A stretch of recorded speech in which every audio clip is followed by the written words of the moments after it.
Bengaluru rains. 3-year-old child killed, city paralyzed by waterlogging, and flights diverted to 10 points. Bangalore rains. The showers accompanied by the gusty winds also led to some incidents of fallen trees and branches in some areas. ವೀಕ್ಷಕರೇ, ಈ ಬೆಂಗಳೂರಿನ ಮಳೆ ತಾತ್ಕಾಲಿಕವಾಗಿ ಬೆಂಗಳೂರಿನ ಜನರಿಗೆ ನಿರಾಳವನ್ನು ಮಾಡಿದ್ರು, ಒಂದು ರೀತಿಯ ಒಳ್ಳೆಯ ಎನ್ವಿರಾನ್ಮೆಂಟ್ ಅಂತ ಕೊಟ್ಟಿದ್ರು. ಆದರೆ ಬೆಂಗಳೂರಿನ ಪಾಲಿಗೆ ಇದು ಒಂದು ಐ ಓಪನರ್ ಆಗಿದೆ. ಯಾಕಂದ್ರೆ ಬ್ರ್ಯಾಂಡ್ ಬೆಂಗಳೂರು ಅಂತ ಹೇಳ್ತಕ್ಕಂತಹ ನಾವು ಬ್ರ್ಯಾಂಡ್ ಬೆಂಗಳೂರು ಒಂದು ಮಳೆಗೆ ಎಷ್ಟು ತತ್ತರಿಸಿ ಹೋಗುತ್ತೆ ಅನ್ನೋದನ್ನ ಗಮನ ಹರಿಸುವಂತಾಗಿದೆ. ಈ ಕುರಿತಾಗಿ ವಿಡಿಯೋಗಳು ಇಲ್ಲಿದೆ ನೋಡಿ. ಒಬ್ಬ ಟ್ರಾಫಿಕ್ ಪೊಲೀಸ್ ಅವರ ಕೆಲಸ ಏನು, ಟ್ರಾಫಿಕ್ ಅನ್ನ ನೋಡ್ಕೊಳ್ಳುತ್ತಾನೆ. ಅದನ್ನ ಬಿಟ್ಟು BBMP ಅವರು ಮಾಡುವಂತಹ ಕೆಲಸಗಳನ್ನು ಮಾಡುವಷ್ಟು ಕೆಳಗಡೆ ಟ್ರಾಫಿಕ್ ಪೊಲೀಸ್ ಅವರಿಗೆ ಕೆಲಸಗಳು ಬರ್ತಾ ಇದೆ. ಇದು ಅವರ ದುರಾದೃಷ್ಟವೇ ಸರಿ. ಯಾಕಂದ್ರೆ ಒಂದು ವಾಟರ್ ಲಾಗಿಂಗ್ ಸಮಸ್ಯೆಯನ್ನ ಅವರು ಅವರ ಕೋಲ್ನಿಂದ ಸರಿ ಮಾಡ್ತಾ ಇದ್ದಾರೆ. ಇಷ್ಟೊಂದು ಜವಾಬ್ದಾರಿಯುತ ಪೊಲೀಸ್ ಇಲಾಖೆ ಇದೆ ಅಂತ ಖುಷಿ ಪಡಬೇಕು, ಅಥವಾ ಈ ಕೆಲಸನೂ ನಾವೇ ಮಾಡೋಕ್ಕಾಗ್ತಾ ಇಲ್ಲ BBMP ಅವರಿಗೆ, ಅದು ಕೂಡ ಪೊಲೀಸ್ ಅವರೇ ಮಾಡ್ತಾ ಇದ್ದಾರೆ ಅಂತ ದುಃಖ ಪಡಬೇಕು ನನಗೆ ಗೊತ್ತಾಗ್ತಾ ಇಲ್ಲ. ಈ ವಿಡಿಯೋನ ನೋಡ್ಕೊಂಡು ಬನ್ನಿ ವೀಕ್ಷಕರೇ.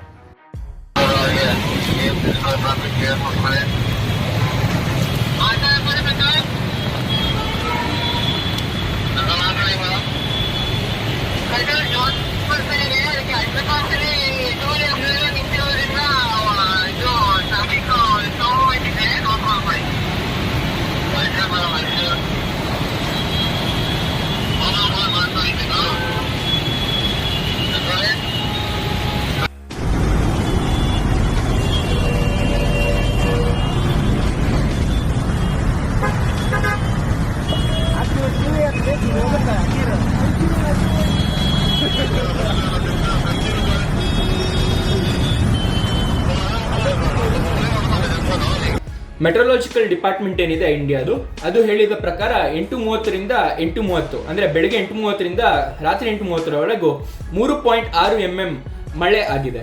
ಈ ಮಳೆಯಿಂದಾಗಿ ಬೆಂಗಳೂರಿನಲ್ಲಿ ಕೆಲವೆಡೆ ಆಲಿಕಲ್ ಮಳೆ ಕೂಡ ಆಗಿದೆ, ಹೊಸಕೋಟೆ ತಾಲೂಕಿನಲ್ಲಿ. ಇದಾಗಿ ಬಹಳ ಕಡೆ ತುಂಬಷ್ಟು ನಷ್ಟಗಳಾಗಿದೆ. 3 ವರ್ಷದ ಮಗು ಒಂದು ಮರ ಬಿದ್ದ ಕಾರಣ ಸತ್ತು ಹೋಗಿದೆ. ಅದಾದ ನಂತರ ಕಮ್ಮಿ ಅಂದ್ರೂ 19 ಫ್ಲೈಟ್ಗಳು ಡೈವರ್ಟ್ ಆಗಿದೆ. ಅದರಲ್ಲಿಯೂ 11 ಫ್ಲೈಟ್ಗಳು ಚೆನ್ನೈಗೆ ಡೈವರ್ಟ್ ಆಗಿದೆ. ಈ ಕುರಿತಾಗಿ ಇದರಲ್ಲಿ ಯಾವೆಲ್ಲ ಫ್ಲೈಟ್ಗಳಿತ್ತು ಅಂತ ನೋಡಿದ್ರೆ, ಮೇನ್ ಆಗಿ ಏರ್ ಇಂಡಿಯಾ, ಏರ್ ಆಕಾಶ ಫ್ಲೈಟ್ಗಳು ಇದರಲ್ಲಿ ಡೈವರ್ಷನ್ ಆಗಿದೆ. ಅದ ನಂತರ ಈ ಆಲಿಕಲ್ಲು ಮಳೆಗಳೇನು ನಮ್ಮ ಹೊಸಕೋಟೆ ಭಾಗದಲ್ಲಿ ಬಿದ್ದಿದೆ, ಇದು ಕೂಡ ಜನರಿಗೆ ಸಂತಸವನ್ನ ತಂದಿದೆ. ಆದರೆ ಸುಮಾರು ಕಡೆ ವಾಟರ್ ಲಾಗಿಂಗ್ ಸಮಸ್ಯೆ ಹೆಚ್ಚಾಗಿದೆ. ಯಾಕಂದ್ರೆ ಬೆಂಗಳೂರಿನಲ್ಲಿ ಟ್ರಾಫಿಕ್ ಪೊಲೀಸ್ಗಳು ಇರುವಂಥದ್ದು ಟ್ರಾಫಿಕ್ ಅನ್ನ ಮೇಂಟೈನ್ ಮಾಡಲಿಕ್ಕೆ. ಈ ವಾಟರ್ ಲಾಗಿಂಗ್ ಸಮಸ್ಯೆಯಿಂದಾಗಿ ತುಂಬಾ ಟ್ರಾಫಿಕ್ ಎಲ್ಲಿ ಹೋಗ್ಬೇಕು ಅಂತ ಗೊತ್ತಾಗದೆ, ಇದಕ್ಕೂ ಕೂಡ ಟ್ರಾಫಿಕ್ ಪೊಲೀಸರೇ ರೋಡಿಗೆ ಇಳಿದ್ಬಿಟ್ಟು ಎಲ್ಲಿಂದ ಹೋಗ್ಬೇಕು, ಏನ್ ರೂಟ್ಸ್ ಅನ್ನ ತಗೊಳ್ಬೇಕು ಅಂತ ಟ್ರಾಫಿಕ್ ಪೊಲೀಸ್ ಅವರೇ ಹೇಳ್ತಾ ಇದ್ದಾರೆ. ಇದಕ್ಕೆ ಒಂದು ಶ್ಲಾಘನೀಯ ಅಂತಾನೆ ಹೇಳ್ಬೋದು.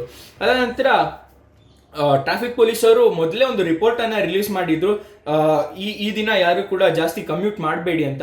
ಆದರೆ ಜನರು ಇದಾಗಲೇ ಬಂದಿದ್ದರೂ ಕೂಡ ಜನರು ರೋಡಿಗೆ ಇಳಿದ ಕಾರಣ ತುಂಬಾ ಮಳೆ ಇದ್ದರು, ಆದರೆ ವಾಟರ್ ಲಾಗಿಂಗ್ ಸಮಸ್ಯೆಯಲ್ಲಿಯೇ ಅವರು ದಿನನಿತ್ಯವನ್ನ ಸಾಗಿಸಿದ್ದಾರೆ. ಇದಾದ ನಂತರ BJP ಕರ್ನಾಟಕ ಏನಿದೆ, ಅದು ಒಂದು ಟ್ವೀಟ್ ಮಾಡಿದೆ. ಇದು ತುಂಬಾ ಒಂದು ಸರ್ಕ್ಯಾಸ್ಟಿಕ್ ಆಗಿ ತಗೊಳ್ಳುವಂತ ಟ್ವೀಟ್ ಅಂತಾನೆ ಹೇಳ್ಬೋದು. ಯಾಕಂದ್ರೆ ಈ ಟ್ವೀಟ್ ಏನಿದೆ ಇದರಲ್ಲಿ ಬ್ರ್ಯಾಂಡ್ ಬೆಂಗಳೂರಿನ ಕುರಿತಾಗಿ ಕೂಡ BJP ಕರ್ನಾಟಕ ಹೇಳಿದೆ. ಬ್ರ್ಯಾಂಡ್ ಬೆಂಗಳೂರು ಅಲ್ಲ, ಇದು ಒಂದು ಫ್ಲಡ್ ಬೆಂಗಳೂರು ಅಂತ BJP ಕರ್ನಾಟಕ ಹೇಳ್ತಾ ಇದೆ.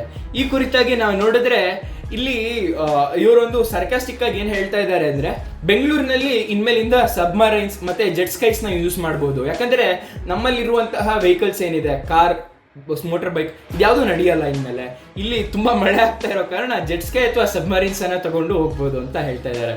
ಅದ ನಂತರ DK ಶಿವಕುಮಾರ್ ಅವರಿಗೆ ಇದರಿಂದ ಒಂದು ಮನವಿ ಕೂಡ ಮಾಡ್ಕೊಂಡಿದ್ದಾರೆ. ಇಲ್ಲಿರುವಂತಹ ಟ್ರಾಫಿಕ್ ಲೈಟ್ಸ್ ಅನ್ನ ತೆಗೆದ್ಬಿಟ್ಟು ಲೈಟ್ ಹೌಸ್ಗಳನ್ನ ನಿಲ್ಲಿಸ್ಬಿಡಿ, ಇದರಿಂದಾಗಿ ಅಲ್ಲಿ ಬರುವಂತಹ ವಾಟರ್ ರೂಟ್ ನಲ್ಲಿ ಏನೆಲ್ಲ ಚೇಂಜಸ್ ಆಗ್ಬೋದು, ಎಲ್ಲಿ ಟ್ರಾಫಿಕ್ ಇದೆ ಅಂತ ನೋಡ್ಬಿಟ್ಟು ಅದನ್ನ ಮೇಂಟೈನ್ ಮಾಡ್ಲಿಕ್ಕೆ ಆಗುತ್ತೆ ಅಂತಕ್ಕಂಥದ್ದನ್ನ ಅವರು ಟ್ವೀಟ್ ಮಾಡಿದ್ದಾರೆ. ಅವರ ವಿಡಿಯೋ ಕೂಡ ಇಲ್ಲಿದೆ.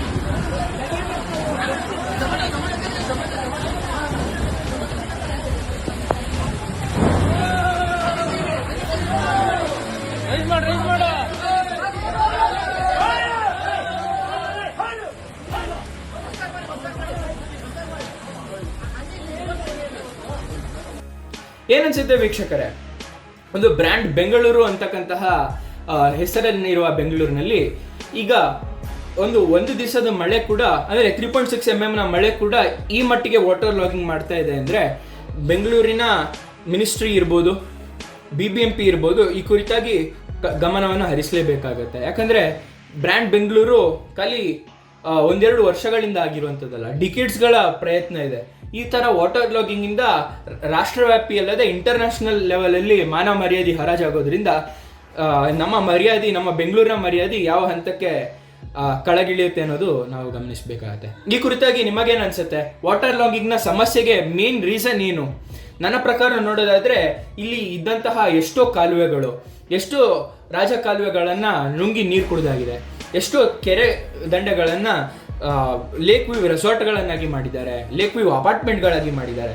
ಹಾಗಾಗಿ ಒಂದು ಸ್ಪಾಂಜ್ ಥರ ಕೆಲಸ ಮಾಡಬೇಕು. ಯಾವುದೇ ಒಂದು ಸಿಟಿ ಆಗಲಿ ಮಳೆ ಬಂದ ತಕ್ಷಣ ಸ್ಪಾಂಜ್ ಆಗಿ ನೀರನ್ನು ಹೀರ್ಕೊಂಡು ಯಾವಾಗ ಸಮ್ಮರ್ ಇರುತ್ತೆ ಆ ಟೈಮಲ್ಲಿ ನೀರನ್ನು ಹೊರಗೆ ಬಿಡುವಂಥ ಸ್ಪಾಂಜ್ ಆಗಬೇಕು ಹೊರತು ಎಲ್ಲ ಕಾಂಕ್ರೀಟ್ ಕಾಡಾಗಿರೋದ್ರಿಂದ ಎಲ್ಲ ಕಡೆ ಡಂಪ್ ಆಗಿ ವಾಟರ್ ಎಲ್ಲ ಮನೆಗೆ ನುಗ್ಗುವಂಥ ಹಾಗೆ ಆಗಬಾರ್ದು. ಈ ಕುರಿತಾಗಿ ನಿಮಗೇನು ಅನಿಸುತ್ತೆ? ನಿಮ್ಮ ಆಲೋಚನೆಗಳೇನೇ ಇದ್ದರೂ ಕಮೆಂಟ್ ಸೆಕ್ಷನಲ್ಲಿ ಕಮೆಂಟ್ ಮಾಡಿ. ನಾನು ನಿಮ್ಮ ಧರಣೀಶ್ ಹೆಗಡೆ. ಧನ್ಯವಾದಗಳು.